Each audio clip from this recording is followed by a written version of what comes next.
Morning! Madman! Welcome to the India Explained podcast, recorded in London and San Francisco. One take, unscripted, no rehearsal. Hey Bunty, greetings from San Francisco. I hope you're enjoying the weekend in London. We had a nice long weekend out here, and we also had a heat wave, interestingly. Oh, fantastic. We've just come back from Sussex, where we'd gone, which is in the south of the country. Not a heat wave, but things were nice and pleasant. It's getting rainy now. Rohit, one thing I wanted to pick up with you, we'd spoken about this earlier on, not in a specific episode, I don't think, but in the general course of chattering. This demonetization business, which or I'm not even sure. Did we do a special on demonetization? I'm not I sure. But the point was, we had a chat where we said that let's hold fire till we know what the results are, Right, because right. at that point, we didn't want to jump the gun and say that this is working, this is not working. But this seems like a good point in time, given a certain amount of media commentary on demonetization, to pick up and see where things stand. So why don't you take it away? Sure. What have you picked up on? Yeah, well, speaking of waves, it seems that this, may or may not dent the Modi wave, which is based on a number of factors, but the claims surrounding demonetization effectively seem to have been debunked.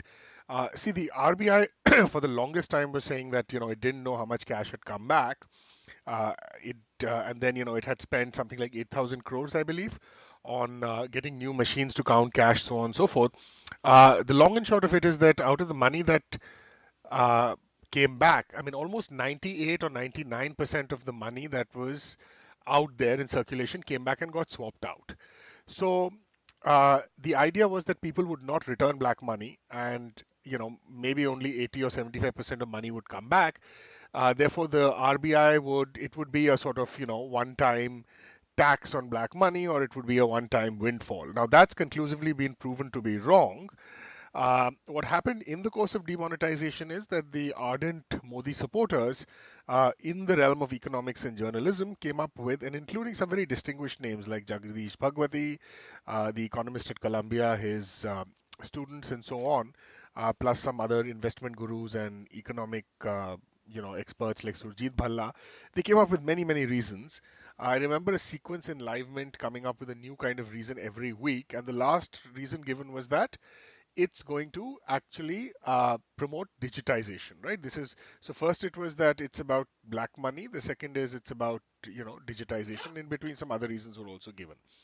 Now, what's wound up happening is that none of this has happened. There's been an interview with Raghuram Rajan, the Hmm. former RBI governor, who was very charismatic, very popular, and one of the reasons he was pushed out apparently is that Modi couldn't bear him stealing his thunder, and he was too independent. He also wanted to clean up the banks and this business of giving industrialists like Ajit Gulabchand, Adani, I believe, and so on these huge loans. So anyway, Raghuram Rajan has also said that it's been disastrous. The RBI, Chidambaram, and a couple of other economists have pointed out that it's actually had the effect of slowing GDP by 1% at a conservative estimate, or maybe 2. So the loss to India has been 1.5 lakh crores at a conservative estimate, and 3 lakh crores is the higher end of that estimate. That's what's been lost, not to mention the loss of life, not to mention the inconvenience, people dying in, standing in lines and so on, all for a kind of vanity exercise. Rajan also said that as far as digitization is considered, concerned, there was a little blip in the immediate aftermath, following which digitization has just followed its usual trend growth. So what the purpose of this foolish exercise was, and it increasingly seems like one, seems very much up in the air. But of course, on social media and elsewhere, Yeah. Modi Bhakts, as they are called, the devotees who are from all ranks of society, Right. seem to be coming up with, I don't know, ingenious explanations about this is going to help India in the long run, so on and so forth. So that's kind of the the snapshot of everything that happened leading up to the RBI now declaring these figures. Okay, I think if we step back at the inception, at the moment this policy was unveiled, Right. I remember recollecting that it was a surprise policy in a country like India. No, there was no kind of give and take. Everybody got to know of the information at the same time.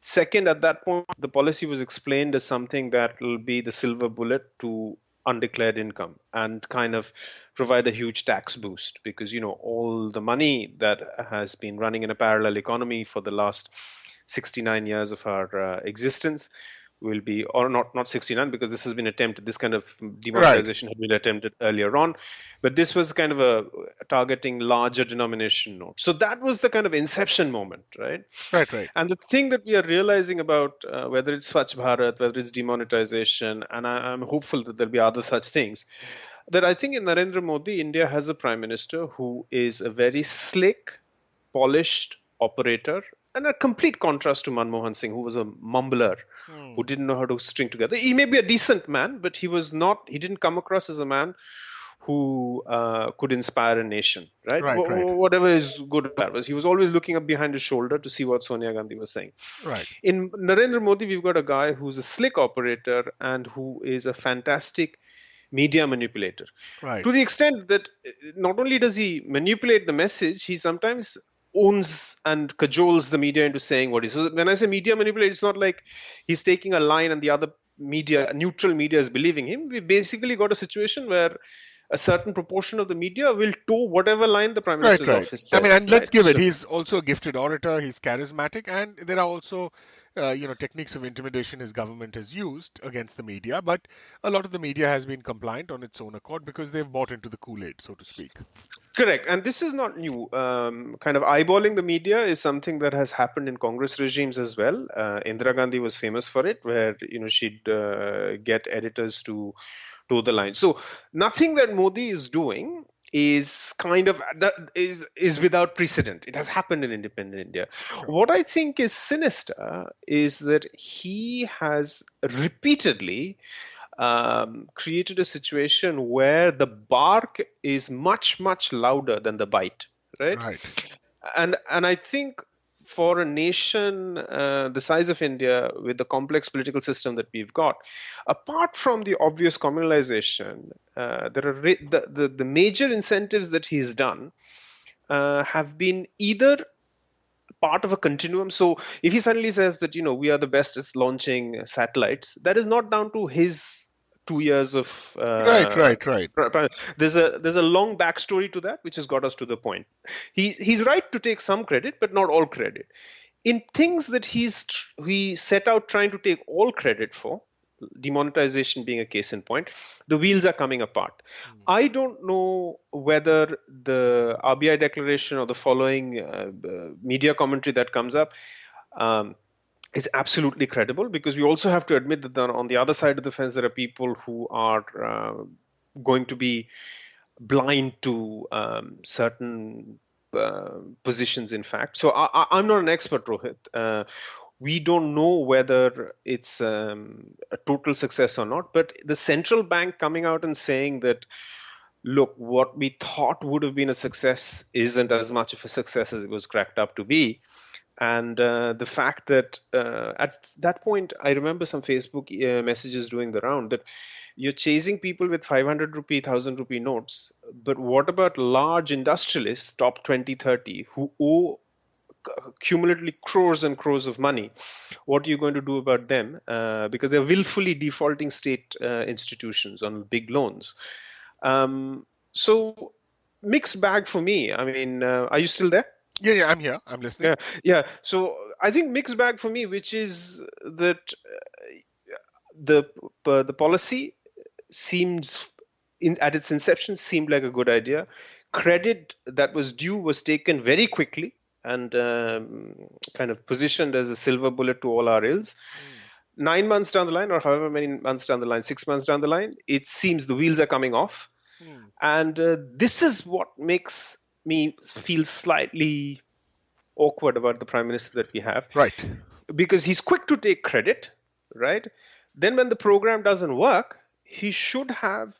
He apparently said something like, give me some days, otherwise I'm going to set myself on fire," or 50 some days. Yeah, yeah, give me usual. 50 days. Yeah. So those kind of tamashabazi, event bazi he has done. So now the thing so the basically what I'm saying is the chaiwala is showing through, because he doesn't have the qualifications to lead a nation as big and as complex as India, because he positions something, it comes apart. If he was a decent politician, I think, and I'd be the first to say it, that you step up and say, look, I said it would work, it hasn't worked, I have made a mistake, move on, let's look at the next policy. Right. So that hasn't happened, and that I think is odd.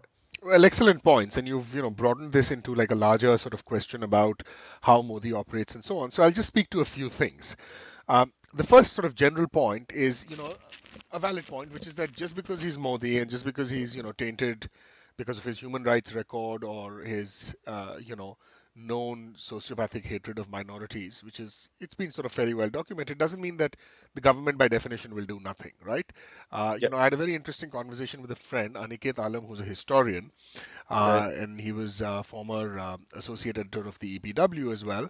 And Aniket mentioned something that, look, there will be communal violence, but Modi's also building toilets. So he said it's not as if in the Third Reich nothing happened, right? Right. Hitler was persecuting minorities, but interestingly, the Nazis were also the first environmentalists, which Yeah. is, a fact that's not known. So credit where credit's due. Good point.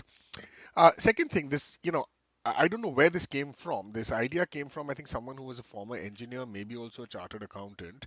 It's some kind of, quasi right wing, proto RSS, Hindu right circle.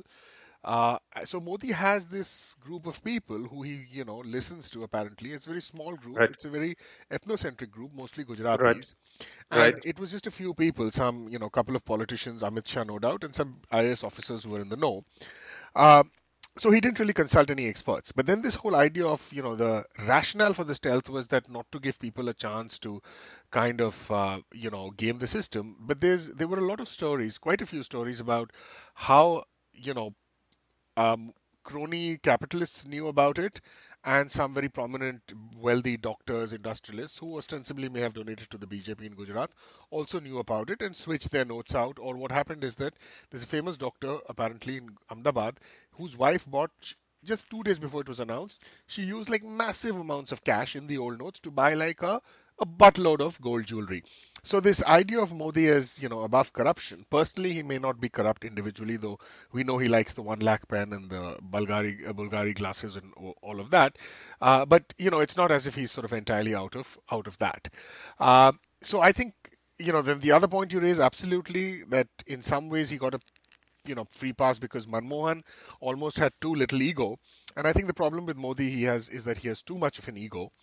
Mm. And there's been an interesting story in the press about an MP saying that Modi doesn't like questions. So he said, I asked him some questions, and he's a BJP MP, and he said I asked him some questions, and Modi told me to shut up, Right. basically. So these are sort of very worrying signs, and I think I completely agree with you that he should essentially own up. But he's a man who has never said sorry for anything, as far as I Correct. can remember. Nothing is ever his fault. He's that personality. Okay, the one point that I want to home in on is, as the background of a prime minister of any country, let's take Modi.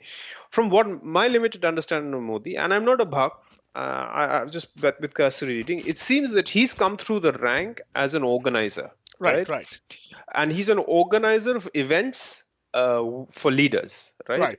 Events for the party. So that's kind of his backstory.